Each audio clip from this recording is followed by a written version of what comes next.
Olá, sejam bem-vindos a mais uma videoaula sobre normas de higiene ocupacional. E o nosso assunto de hoje é a NHO01.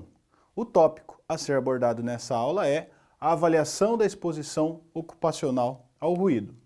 Ao término dessa aula, você deverá ser capaz de conhecer o procedimento técnico da avaliação da exposição ocupacional ao ruído.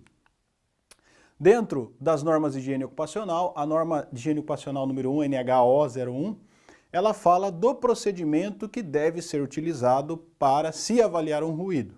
Então, o objetivo dela é estabelecer um critério, um padrão, um procedimento para que todas as avaliações ocupacionais ao ruído sejam feitas de uma forma igual, equilibrada. Então, eu tenho esse procedimento dentro das normas de higiene ocupacional que eu preciso seguir para fazer uma avaliação de uma exposição ao ruído.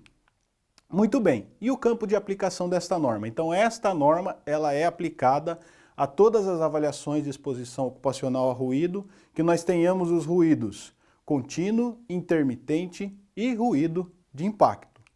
Muito bem, o que define o que é cada tipo de ruído?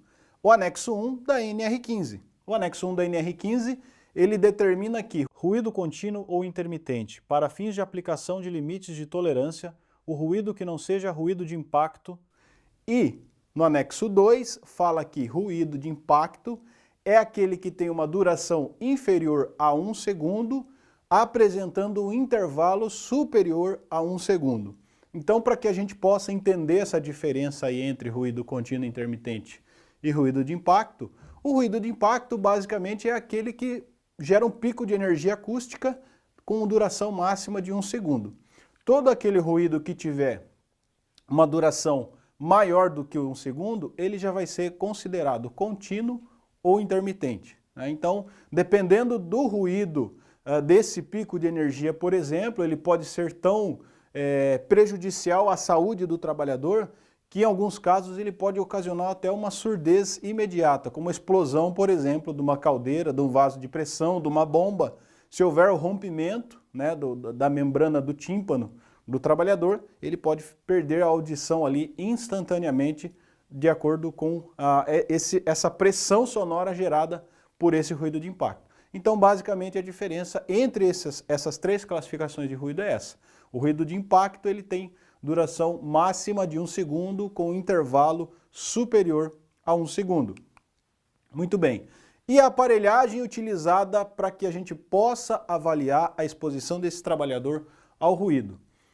Dentro dos critérios de avaliação da exposição ocupacional ao ruído, nós temos que considerar que o trabalhador exerce uma atividade por 8 horas diárias, na maioria dos casos, 44 horas semanais, em alguns casos, 40 horas semanais. Então, foram desenvolvidos alguns equipamentos, alguns aparelhos, para que se possa ter a real visão da situação da exposição desse trabalhador ao ruído. Então, nós temos o dosímetro de ruído. Ele é um instrumento que é utilizado para medir a intensidade sonora a qual aquele trabalhador está exposto. E ele funciona basicamente como esse meu microfone aqui que eu estou usando.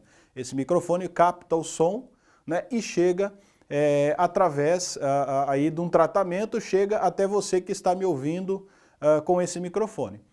Esse dosímetro ele é muito parecido, ele tem um microfone como esse, que ele deve ser instalado muito próximo da zona auditiva do trabalhador, normalmente aqui na gola da camiseta do trabalhador, quando esse trabalhador está executando a sua atividade. Ele tem também uma caixinha ali onde está a parte eletrônica. Essa parte eletrônica já é configurada de acordo com os padrões da NHO01. Ela já vai ser configurada para que no final das 8 horas de trabalho, esse dosímetro vai dar a dose de exposição do trabalhador nas 8 horas. Ou seja, ele calcula o ciclo todo das 8 horas e mostra o valor médio de exposição ao ruído desse trabalhador. Então ele vai trabalhar com esse equipamento o seu dia todo, ele vai fazer a sua refeição, ele não pode tirar o equipamento, ele tem que continuar com esse equipamento, enfim, ele vai fazer os seus intervalos, não importa o que ele faça durante as 8 horas dentro da empresa, ele tem que continuar usando esse aparelho. Ele só vai ser retirado ao final dessas 8 horas de trabalho. E normalmente o técnico de segurança, o consultor que está fazendo essa avaliação na empresa, ele acompanha durante todo o período de 8 horas todos os trabalhadores que estão sendo monitorados, estão sendo avaliados com o dosímetro de ruído.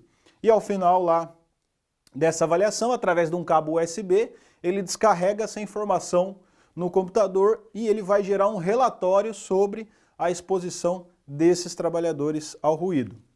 Existe também um equipamento chamado decibelímetro. Ele é um medidor de nível de pressão sonora instantâneo. Ou seja, se eu pegar esse decibelímetro aqui e colocar ao meu lado enquanto eu estou falando, o visor dele vai ficar mostrando 80 decibéis, 75, 60, 44, 32.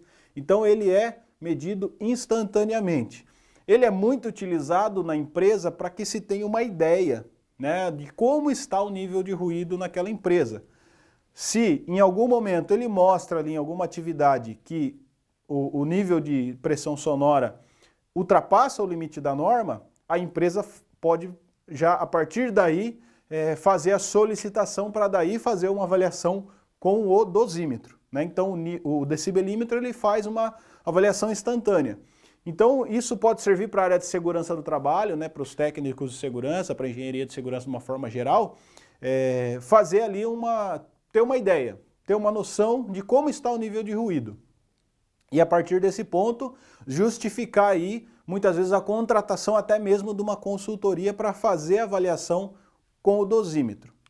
Muito bem, como toda aparelhagem, né, utilizada, e as próprias NHOs, aí a gente vai ver ao longo do estudo delas, elas determinam que esses aparelhos sejam calibrados, né? Então existe uma regra para a calibração desses aparelhos, essa calibração vai gerar um laudo e esse laudo vai respaldar essa avaliação aí da dose de ruído que foi feita na empresa. Então esta calibração também é um dos documentos importantes que tem que ser anexados aí ao processo de avaliação do ruído dentro da empresa. Essa calibração nos garante que aquele aparelho estava em perfeitas condições de uso. O decibelímetro e o dosímetro são equipamentos eletrônicos, que são sensíveis, como todos os equipamentos eletrônicos, e estão sujeitos aí a, por exemplo, as condições do ambiente de trabalho onde ele vai ser utilizado pelo trabalhador na sua avaliação. Então eu preciso garantir que ele está em perfeito estado de funcionamento. E o que me ajuda a garantir isso é a calibração. Normalmente as empresas especializadas em consultoria já vão para uma avaliação com uma calibração desse equipamento feita, né? Mas existem empresas, por exemplo, que vendem os aparelhos, vendem os calibradores também, além de vender o decibelímetro e o dosímetro, vendem serviços de calibração também, né? Emitindo laudo de calibração para a empresa, para os técnicos de segurança, tá? Mas é importante sempre que esses equipamentos sejam calibrados. Em todo momento eu tenho que ter a garantia de que ele está realmente em perfeito estado de funcionamento. E o que me garante isso é a calibração. E chegamos ao final de mais uma videoaula sobre a NHO 01. Espero que tenham gostado. Visite nossas redes sociais e até a próxima.